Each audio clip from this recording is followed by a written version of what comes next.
Hello, everybody. This is Workshop Artist, but you can also call me JR. Today, we're going to do a Blue Jay demonstration. For now, I'm going to start off with the background. Right now, I'm wetting the background with water, doing a wet on wet method, which I typically don't normally do, but I wanted to give it a shot this time. So, I'm going to be applying some paint, some of that burnt umber, mixed with some raw sienna, and some red tones as well. And then this is where I messed up. As you can see, I messed up horribly. See how there's like those specks coming out of that brush? That's basically a new brush. I was so excited to use it. I'm so excited to paint and record that I forgot to rinse off that adhesive that keeps that brand new brush stiff. So, for all you guys out there who haven't painted before, please pre-rinse or pre-wash the brush you use, your new brush that you purchase, so that you can avoid that mess I made on the right side of the Blue Jay. But we're gonna just move on now.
Okay, at this point of the piece, it's pretty dried right now, the wet background.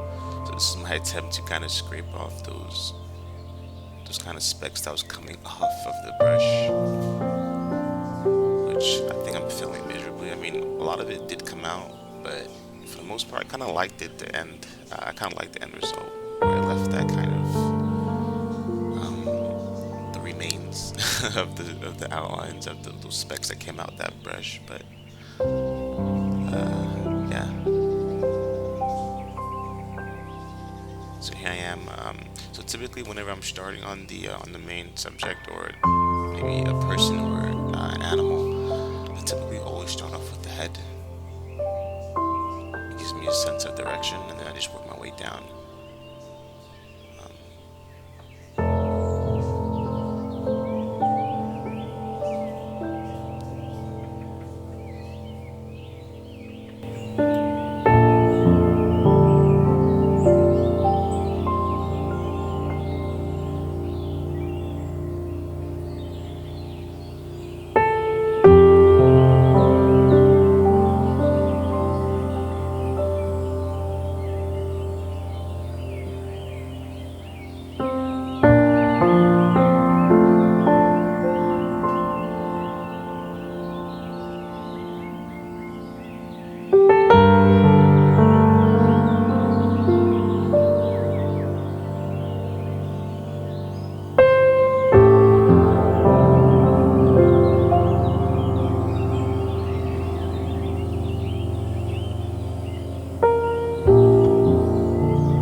comes to the style, it's more so of an expressive, kind of bit of an illustrative kind of style.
Okay, over here I'm just adding a bit more shadows onto the bird to make it, to give it a sense of placement, to make it seem like it's actually standing on something.